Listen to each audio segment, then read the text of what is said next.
আল্লাহ তাআলা বলতেছেন আলা ইন্না আউলিয়া আল্লাহি লা খাউফুন আলাইহিম ওয়া লা হুম ইয়াহজানুন।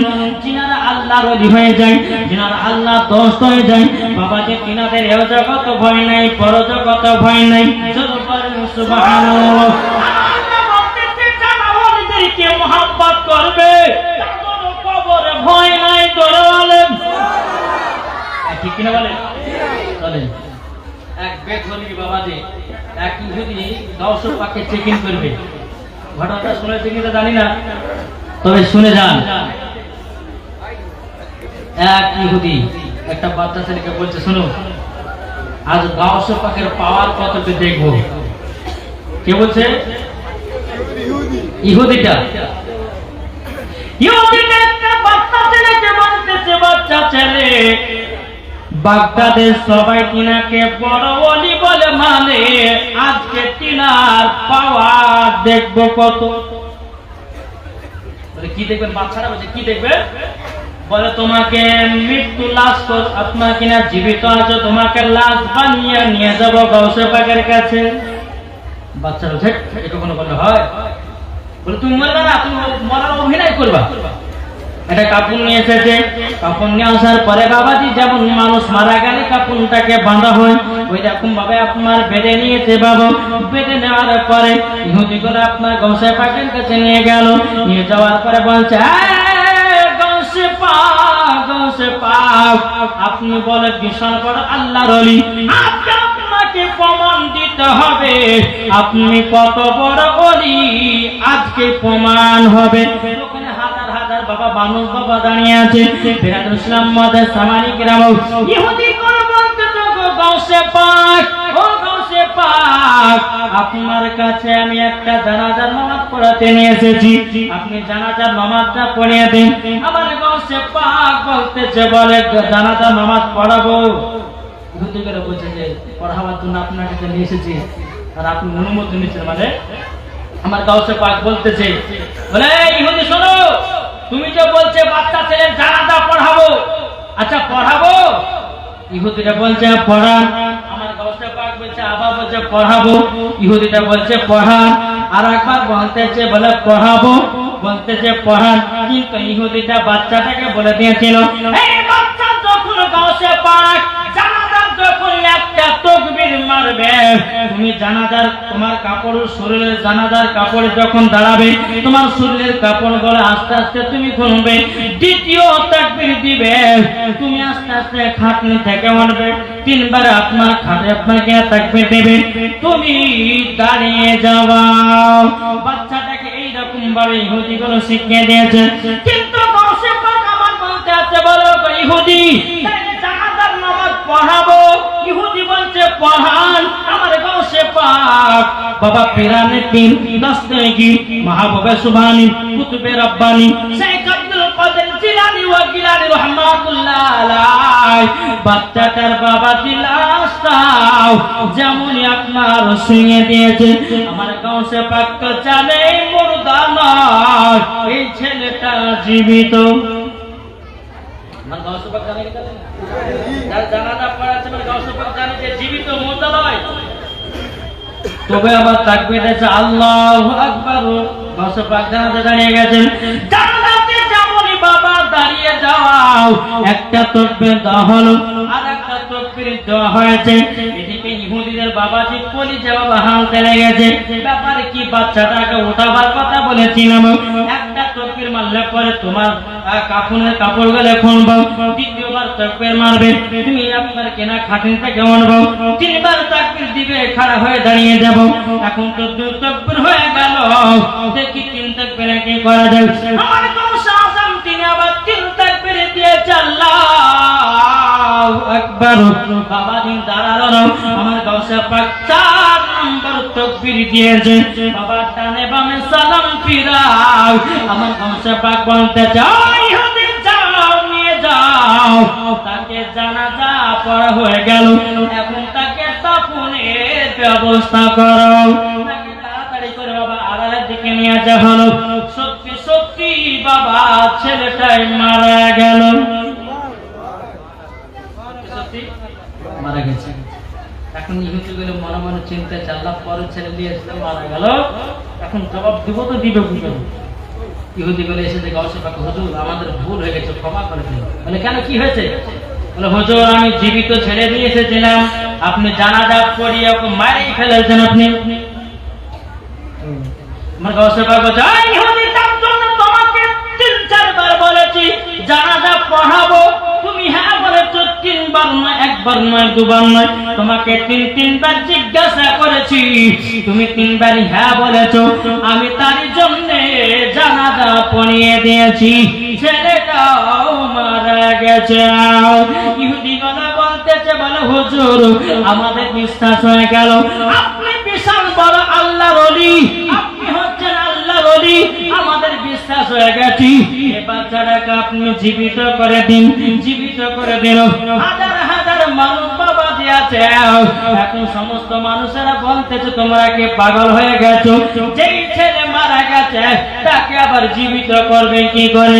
আমার কৌশে পাক পীরানে পীর দস্তগীর মাহবুব সুবহানী কুতুবে রব্বানী শেখ আব্দুল কাদের জিলানী ওয়াকিলা রাহমাতুল্লাহ আলাইহি, তিনি আপনার রাস্তাকে নিয়ে যখন সামনে এসেছেন, সামনে আসার পরে আমার কৌশে পাক বলতেছে কুম বিজনিল্লাহ, আল্লাহর হুকুমে, আল্লাহর হুকুমে মুর্দা থেকে আবারও জীবিত হয়ে যায়। কথা বলেছি বাবা, যে ছেলেটার বাবা জীবিত লাশ পড়িয়ে মারা গেছিল, আমার কৌশে পাক জাপুরে বললাম কুম বিজনিল্লাহ, আল্লাহর হুকুমে তুমি দাঁড়িয়ে যাও, আল্লাহর হুকুমে তুমি জিন্দা হয়ে যাও। অমনি বাবা ছেলেটা সটক করে বাবা দাঁড়িয়ে গিয়ে বলতেছে, হুজুর বেয়াদবি মাফ করবেন, আপনি হলেন কৌশে পাক ওলিদের নেতা। আরে কৌশে পাকের নাম জপিলে আল্লাহ পাওয়া যায়, জোরে বলে, আরে কৌশে পাকের নাম জপিলে আল্লাহ পাওয়া যায়, কৌশে পাকের নাম জপিলে আল্লাহ পাওয়া যায়। আর আল্লাহর ওলি কত শক্তি, কোরআন খুললে সবই পাবে, কি গো ঠিক না? আরে আল্লাহর ওলি কত শক্তি, আরে কোরআন খুললে সবই পাবে,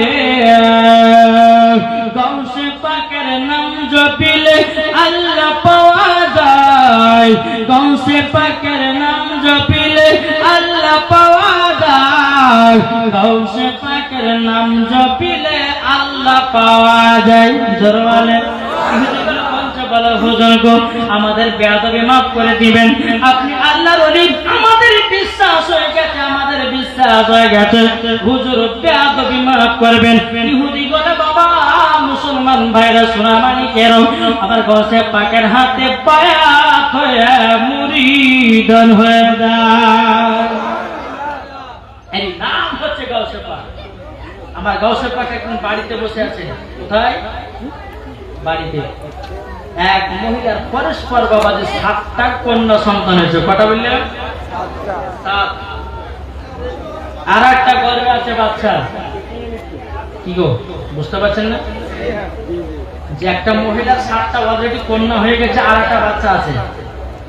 তার স্বামী বলছে, বেবি তুই কন্যা দুটি জন্ম দিস, তাইলে তোকে আমি বাড়ি থেকে বিদায় দিয়ে দেব। এখন এই মহিলাটা কান্না করতে করতে কি আমার কাছে পাককে বলতেছে, বলে হুজুর গো, হুজুর আমি আপনার কিনা বিপদের মুখীন হয়ে গেল। বলে কেন, কি হয়েছে? বলে হুজুর আমার একটা নয়, দুটো নয়, প্রায় 7টা কন্যা হয়েছে। আমার গর্ভে আর একটা আছে, যদি এদের কন্যা হয় আমার স্বামী আমাকে তালাক দিয়ে বাড়ি থেকে বিদায় করে দিবে। তাই জন্য হুজুর একটু ফোঁপা দেন, একটু তাবিজ দেন, যেন আমার গর্ভে থেকে জানো পুত্র সন্তান যেন জন্ম নেয়। আমার গৌসে পাক বলছে, বোন যাও, তোমার গর্ভে ছিল কন্যা, আমি গৌসে পাক বলে দিলাম পুত্র সন্তান জন্ম নেবে। তোমার গর্ভে ছিল কন্যা, আমি গাউসে পাক করে দিলাম তোমার গর্ভে থেকে জন্ম নিবে পুত্র সন্তান। মহিলাটা বলছে হুজুর, হুজুর আপনি আমাকে তাবিজ দিলেন না, পানি পড়া দিলেন না, ফুফা দিলেন না, কিছু দিলেন না, আপনি এমনি বলছেন যে পেটে কন্যা সন্তান ছিল, পুত্র সন্তান জন্ম নেবে। আমার গাউসে পাক বলছে বোন, তোমার কি বিশ্বাস হয় না? তোমার কি বিশ্বাস হয় না? যাও তোমার বাড়িতে 7টা যেটা কন্যা আছে, 7 কন্যা আছে, যাও আমি গাউসে পাক বলে দিলাম বাড়িতে গিয়ে দেখো গাও তোমার 7টা কন্যা পুত্র হয়ে গেছে। না দেখেন না রিসালা জোরে বলে ঠিক না? জি, তাহলে এর নাম হচ্ছে গাউসে পাক। আর গাউসে পাকের বহুত ঘটনা আছে বাবজি। তবে বাবাজি মুসলমান সোনামানিকেরা একবার মদিনা থেকে দিল তিলাইকে ঝুমঝুম আজ একবার দুরূদ শরীফ পাঠ করুন। আল্লাহুম্মা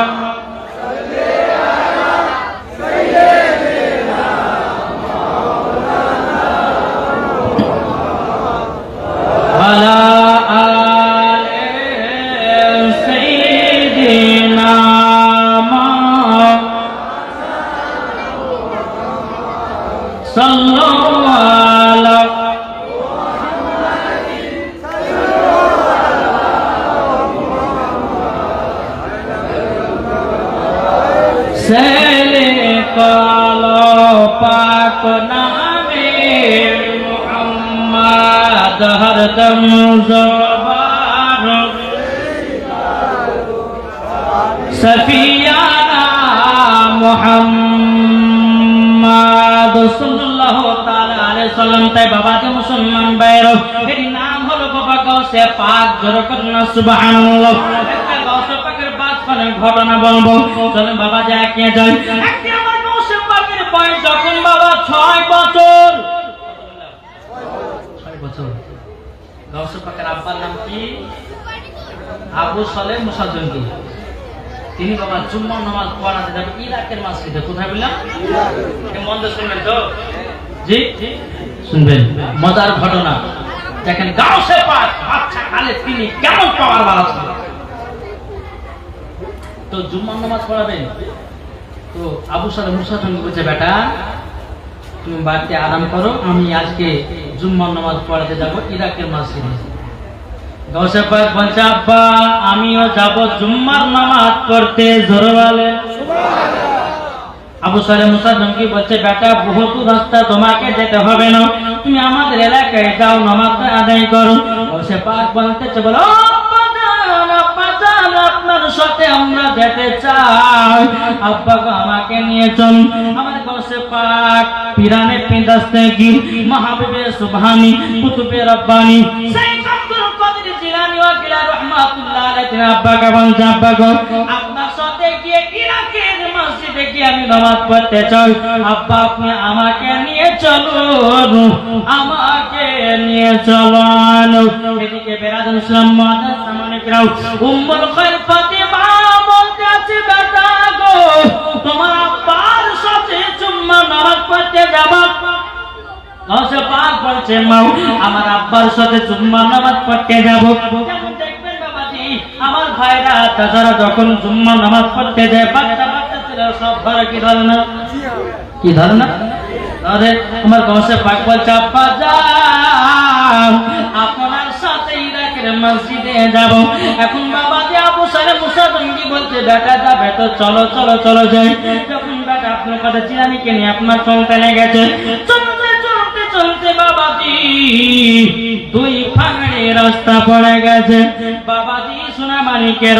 এখন গাউসে পাক বলতেছে আব্বা যান কোন রাস্তা দিয়ে যাবেন? ডান দিকে রাস্তা যাবেন না বাম দিকে রাস্তা যাবেন? আমার আবু সালেহ মুসা জঙ্গি বেটা বলছে বেটা ডান দিকে রাস্তা দিয়ে যাব দাও, বাম দিকে রাস্তা দিয়ে চলো। আমার গাউসে পাক বলছে বলে আব্বা গো আমি ডান দিকে রাস্তা দিয়ে যাব। জোরে বলেন সুবহানাল্লাহ। আবু সালেহ মুসা জঙ্গি বলতে আছে বলে বেটা যদি ডান দিকে রাস্তা দিয়ে ইরাকের মসজিদে যাও তাইলে রাস্তায় বিপদ হতে পারে। বেরাদুল ইসলাম মুআদ্দাস সামানি কিরাম ও বেটা আব্দুল কাদের জিলানী চলো বাম দিকে রাস্তাতে যাই। আমার গাউসে পাক বলতে বলে আব্বা গো আমার কেউ ক্ষতি করতে পারবে না। বাবা যে মুসলমান ভাইরা বিরাদ ইসলাম, তো গাউসে পাক বলতেছে কি আব্বা আমি ডান দিকে রাস্তাতে যাব।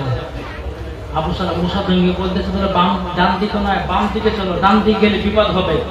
গাউসে পাক বলছে আব্বা চুল পরিমাণ ক্ষতি হবে না, জোরে বলো কোন মানুষ শুনবে না, এখন বাম ডান দিকে রাস্তায় দিয়ে যাবে। চলো বেটা চলো। চলতে লাগলে চলতে চলতে চলতে চলতে বাবা দেখতে সম্মুখে পাহাড় পড়েছে। বাবা পাহাড়ের কাছে বাবা যেমনই পৌঁছে যাও পাহাড় থেকে একটা বিশাল বড় বাঘ যেন নেমে আসতে যাও। আবু সালেহ মুসা জঙ্গি বলছে বলে বেটা আমি তোমাকে আগে বলেছিলাম বাম দিকে রাস্তা দিয়ে যেও না যেও না, দেখো এখন আমাদের সামনে বিপদ নেমে আসতেছে। কি বিপদ? বলে বেটা দেখো ওই যে পাহাড়ের উপরে একটা বাঘ আমাদের দিকে নেমে আসতে আছে। এখন গাউসে পাক বলছে আপনি আড়ালে চলে যান, আমি দেখতেছি ওই বাঘ কি ক্ষতি করে। জোরে বলেন সুবহানাল্লাহ। ওই বাঘটা বাবা পাহাড়ের উপর থেকে টুক টুক টুক টুক করে যখন বাবা নেমে আসলো, আসার পরে বাবা যে আমার গাউসে পাকের সামনে বাবা হাজির হয়ে গেল। বয়স বাবা কত? আমার গাউসে পাক বাঘটার সামনে দাঁড়িয়ে গেছে। আর আব্দুল কাদের জিলানী আপনার আবু সালেহ মুসা জঙ্গি তিনি কিন্তু পর্দার আড়াল থেকে দেখছে, দেখি তোমার বেটা কি করছে বাঘের সাথে, থেকে দেখছি বাঘ দাঁড়িয়ে গাউসে পাক দাঁড়িয়ে পেছনে আছে তিনার আব্বা। এখন দেখতেছে বেটা কি করে দেখি। আমার গাউসে পাক কিন্তু বাঘের সাথে কথা বলছে, তুমি পাহাড় থেকে কেন নামে আসলা? বাঘটা বলতেছে বলে হুজুর আপনাকে খাওয়ার জন্য তো আমি পাহাড় থেকে নেমে আসলাম। গাউসে পাক বলছে তাহলে খা। মাথা নাড়ছে খাবো না। বলে কেন? বলে হুজুর ওপর থেকে আপনাকে দেখে মনে হলো যে কচি কচি মাংস গুলো খেতে পাবো, কিন্তু কাছে আসলাম খেতে পারলাম না। বলে কেন? বলে কেন কোন মতে বলে না। আমার গাউসে পাক তিনি বাবা বাঘের কান দুটোকে ধরেছে, তুই আমাকে খাবার জন্য নেমে এসেছিস, জলদি করে খাও। আর আবু সালেহ মুসা জঙ্গি বাবা পর্দা থেকে দেখতেছে, তিনি মুচকে মুচকে হাসতেছে কি বাবা আমার বেটা বাঘের কান দুটোকে ধরেছে, অথচ বাঘ কিছুই বলে না। এখন গাউসে পাক বলছে রে বাঘ আমাকে তুই খাবি না কেন?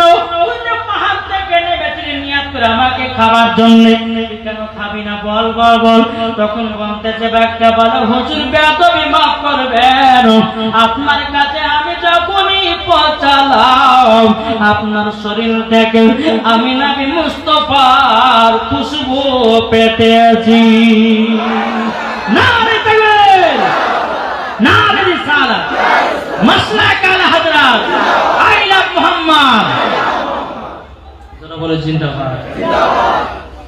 বাঘ যখন বলেছে হুজুর আপনার শরীর থেকে আমি নবী মুস্তাফার খুশবু পাতেছি, এদিকে তিনি আব্বা দেখতেছে ব্যাপার কি আমার বেটা কি কথা বলে। যখনই বাবাজি তিনার আব্বা যখন আগিয়ে এসেছে তখন বলতে আছে বাঘকে বলে আরে বাঘ তুই আমার গোলাম কি আমার গোলাম না? বাঘ তখন বলতেছে গাউসে পাক আমি আপনারও গোলাম, আমি নবীজির গোলাম। হে বাবাজি মুসলমান ভাইরা সোনা মানিকেরাও, বাঘ আর আপনার গাউসে পাককে আপনার কামড়ালে না খেলো না বাবু, তিনি তো চিনেছে তিনি হলো নবীর বাগানের ফুল। হে বাবাজি মুসলমান ভাইরাও, এখন আবু সালেহ মুসা জঙ্গি বলছে বেটা জলদি করে চলো আমাকে জুম্মার নামাজ পড়াতে হবে। এখন বাপ বেটাতে আপনার চোখে লেগেছে, ইরাকের মসজিদে পৌঁছে গেল। আবু সালেহ মুসা জঙ্গি তিনি খুতবা পড়ালেন। খুতবা পড়ার পর আমার গাউসে পাক একটা বাচ্চা ছেলের কান্নার আওয়াজ পেয়েছে বাবু। আমার গাউসে পাক টুক টুক টুক টুক করে বাচ্চা ছেলে কান্নার আওয়াজটা ধরতে আছে, কোথায় কাঁদে কোথায় কাঁদে, একটু করে এগিয়ে যায়। আর একটা ব্যক্তিকে জিজ্ঞাসা করলো, বলে ভাই একটা বাচ্চা ছেলে কান্না করছে, কোথায় কান্না করে, বলে একটু এগিয়ে যাও। আমার গাউসে পাক আবার একটু এগিয়ে গেলেন। আরেকজনকে জিজ্ঞাসা করলে, ভাই একটা বাচ্চা ছেলে কান্না করে, কোথায় কান্না করে, ওই যে পাহাড়ের উপরে, জানো পাহাড়ের উপরে কি একটা বাচ্চা ছেলে তিনি আব্বা আব্বা করে কান্না করতে আছে। আমার গাউসে পাক বলছো, গো ভাই তুমি আব্বা আব্বা করে কান্না করছো কেন? বাচ্চারা বলছে, বলো গো ভাই, গাউসে পাক বলতেছে, বলো গো ভাই আমি কান্না করতেছি কারণ জন্য আমার দুনিয়াতে মা নাই, আমার আত্মীয় স্বজন কেউ নাই, আমার আব্বা ছিল, আব্বা দুনিয়া থেকে বিদায় নিল, আমি যখন একে এতিম হয়ে গেলাম। আমার গাউসে পাক বলতে চায়, বাচ্চা তোমার আব্বাকে জিন্দা চাও না মুর্দা চাও? বাচ্চাটাকে বলে, তোমার আব্বাকে জিন্দা চাও না মুর্দা? বাচ্চাটা বলছে, হুজুর আমার সাথে বদমাশি করছে, আমার আব্বা তো মারা গেছে, আবার জিন্দা পাবো কি করে? তুমি বলো জিন্দা চাও না মুর্দা? বাচ্চারা বলছে, বলে হুজুর আমি যদি জিন্দা পাই তো মুর্দা কেন নেব? আমার গাউসে পাক ওই বাচ্চা ছেলে হাতটাকে ধরে নিয়ে বাবাকে টুকটুক করে পাহাড় থেকে নেমে আসছে। আর এদিকে বাবা আবু সারে মুসা জঙ্গি জুম্মার নামাজে সালাম ফেরানোর পর আমার গাউসে পাক কিনার আব্বা জান বলতে যাও, ইরাকের মুসল্লিরা তোমরা শোনো, একজন ব্যক্তি মারা গেছে, তার নামাজ হবে, জানাজার নামাজ হবে জুম্মার নামাজের পর, সবাইকে এলান করে জানিয়ে দিল। এখন আবু সারে মুসা জঙ্গি মুর্দা ব্যক্তির জানাজা পড়াবে। আর আমার গাউসে পাক বাচ্চাদের হাতটাকে ধরে ধরে নিয়ে আসতেছে বাবা কিনার আব্বার নাসের কাছে। বাবা যে মুসলমান ভাইরা, আমার আবু সারে মুসা জঙ্গি তিনি যখন আব্বার জানাজার নামাজ শুরু করে দেবে, আল্লাহু আকবার বলতে বলতে আমার গাউসে পাক পেছন থেকে বলছে, আব্বা আপনি ওনার জানাজার নামাজ পড়াবেন না।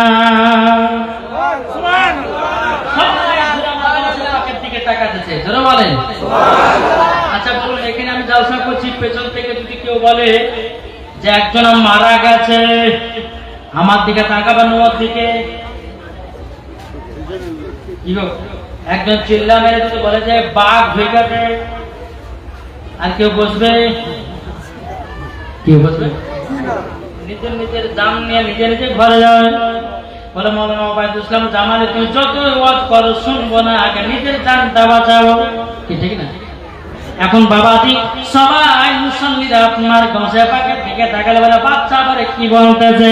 বাবা আমার গাউসে পাক বলতেছে, বলো আব্বা জান, ও আব্বা জান আপনি যার জানাজা নামাজ পড়াচ্ছেন এই ছেলেটার আব্বা, আব্বা গো আমি তাকে কথা দিয়েছি তিনার আব্বাকে জিন্দা দিতে হয়।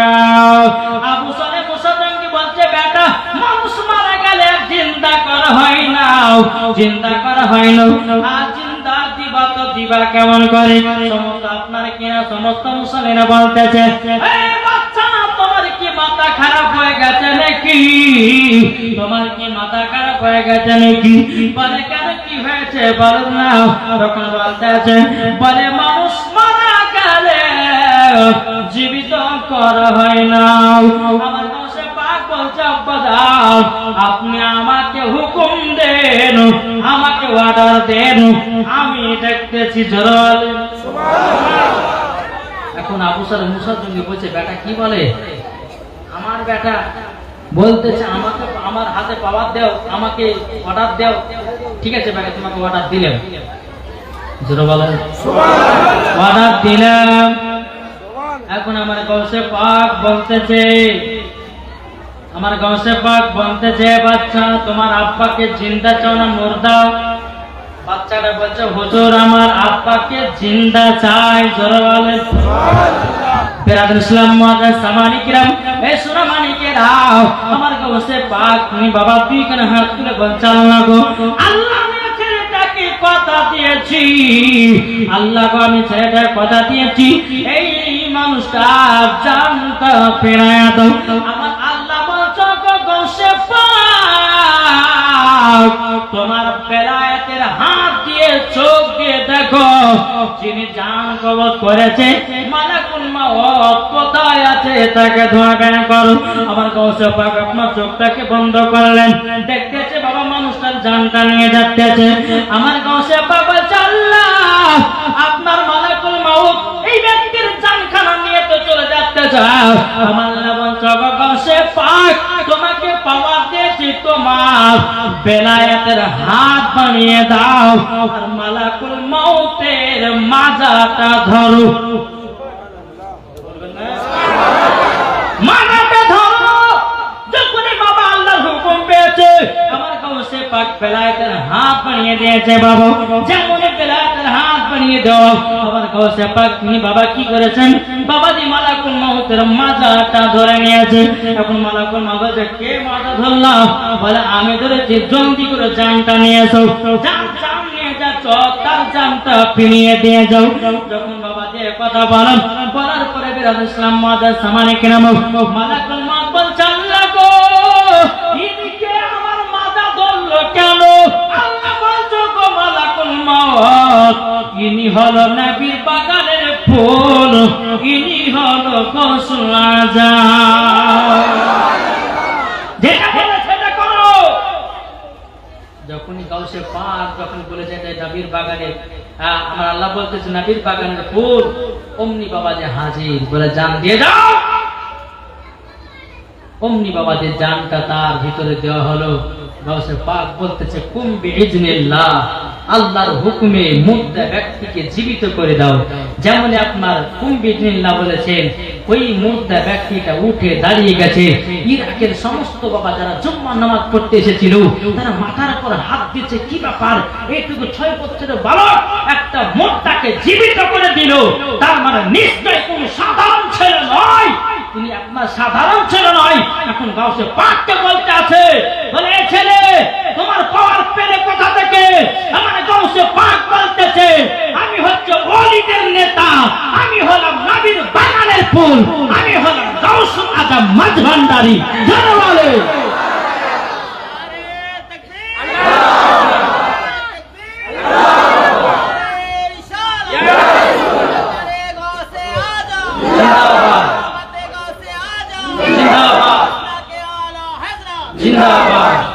বাবা যে মুসলমান, তাহলে বুঝুন আমার গাউসে পাকের পাওয়ার আছে না নাই?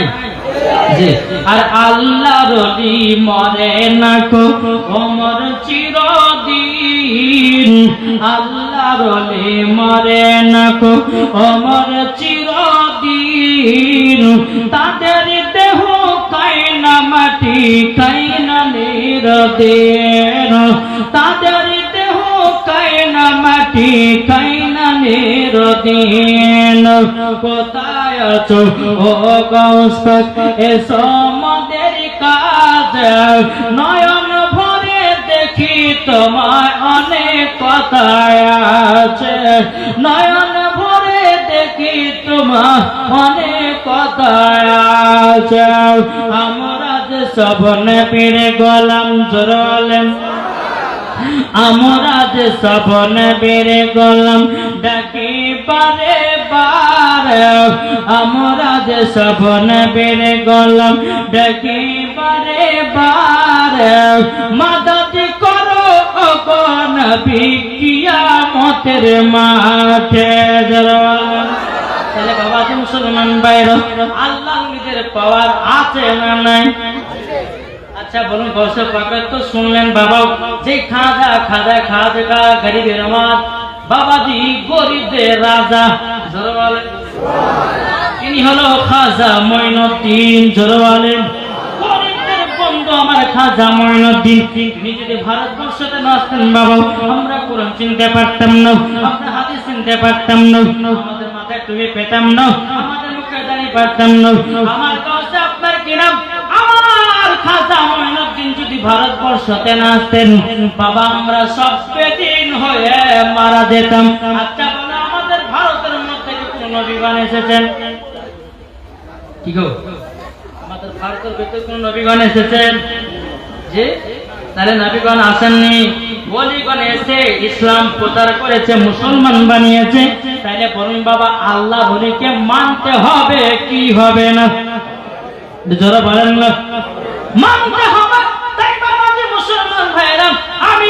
খাজা মঈনুদ্দিন একটা ছোট্ট ওয়াকিয়া বলবো বাবা, শুনতে কি রাজি আছেন? আমার খাজা গরিবের আমার তিনি রাস্তাতে চলে যাচ্ছে, যেতে যেতে বাবা কিছু আগুনের পূজারি কাঠ জ্বালিয়ে বাবাজি 100 বছর ধরে তার পূজা করছে। কিসের পূজা? আগুনের পূজা। আমার খাজা মঈনুদ্দিন যাচ্ছেন, যেতে যেতে বাবা ওই আগুনের পূজা রেখে দেখেছে। আমার খাজা মঈনুদ্দিন বলছে, তোমরা এখানে কি করো? বলে আমরা আগুনের পূজা করি। বলে কত বছর ধরে? বলে 100 বছর ধরে। আমার খাজা মঈনুদ্দিন বলছে, গো ভাই তুমি যদি 100 বছর ধরে যদি আগুনের পূজা করো, আগুনের যদি পূজা করো, নিশ্চয় আগুন তোমার বস হয়ে গেছে, আগুন তোমার বন্ধু হয়ে গেছে। এখন আগুনের পূজারীরা বলতে তাই কখনো হয় নাকি? আগুনের পূজারীরা বলছে তাই কখনো হয়? যেমন এই কথা বলেছে আমার খাজা গরিবের আমার, তিনি কি করেছেন? জ্বলন্ত আগুনের ভিতরে বাবা হাত ঢুকিয়ে দিয়েছে। শুরু হবে হাত যখন ঢুকিয়ে বাবা বহুত বের করেছেন। আল্লাহ কি কুদরত! আমার আপনার কিনা খাজা মঈনুদ্দিনের হাতের চুল পরিমাণ পড়ে না। বলেন ওই আগুনের পূজারীরা বলতে বলে, হুজুর আমরা 100 বছর ধরে আগুনের পূজা করলাম, আগুন আমাদেরকে চিনল না। আপনি আগুনের ভিতরে হাত ঢুকিয়ে দিলেন, আপনার লোক পর্যন্ত পড়লো না। আপনি কার ইবাদত করেন? আমাদেরকে সে ইবাদত করার মধ্যে নেই। আমার খাজা মঈনুদ্দিন বলতে আছে, ওগো বন্ধুরা, ওগো ভাইরা, তোমরা শুনে নাও, একই বাক্যে পড়লা ইলাহা ইল্লাল্লাহ মুহাম্মাদুর রাসূলুল্লাহ। তোমরা কলমা পড়ে মুসলমান হও এবং আল্লাহর ইবাদত করো, তোমাদের আগুন বন্ধু হয়ে যাবে। বুঝতে পেরেছেন বাবা? জি, তাহলে বলুন আমরা নবীকে মোহাব্বত করতে রাজি আছি না নাই? জি, নবীর জন্য জীবন দিতে যাই। হ্যাঁ, তো বাবু মুসলমান আমরা নবীকে মোহাব্বত করতে রাজি আছি না নাই গো? জি, হাত করে দেখান তো আমরা নবীকে কে কে মোহাব্বত করি। আর একবার বলেন I love, I love, I love. আচ্ছা, আমরা নবীকে ভালোবাসি তো বাবা? আচ্ছা, এটা কি? এটা ঈদগাহ না মাদ্রাসা? সুবহানাল্লাহ, মাশাআল্লাহ। আচ্ছা, এই নবীর মাদ্রাসার ভিতরে আপনারা বসে আছেন, ঠিক না? জি, আচ্ছা, নবীকে কারা কারা ভালোবাসেন তো হাত তুলে দেখুন। আচ্ছা, 10 জন ভাই 1000 টাকা করে মাদ্রাসার জন্য হবে না? 10টা ভাই 1000 টাকা করে মাদ্রাসা। नारे तकबीर, नारे तकबीर, नारे रिसालत। ইয়া রাসূলুল্লাহ। কে দিয়েছেন? আপনি? আপনি কি নাম? মোহাম্মদ জাকির হোসেন দিয়েছে 1000 টাকা। নারে তাকবীর, নারে রিসালাত। আল্লাহ মোহাম্মদ জাকির হোসেন মাদ্রাসার তরফে 1000 টাকা দিয়েছে। আল্লাহ তাআলা তাকে কবুল করুন। আকবর মল্লিক দিয়েছে, আল্লাহ তাআলা দানকে কবুল করুন। আচ্ছা ঠিক আছে, আল্লাহ দেখছেন। আল্লাহ আপনার হাবিবের ঘরে এই ছাদ করার জন্য দিয়েছে 1000 টাকা, একজন আর এদিকে দিয়েছে কিছু টাকা। আল্লাহ তাদের দানগুলো কবুল করুন। জোরে বলেন।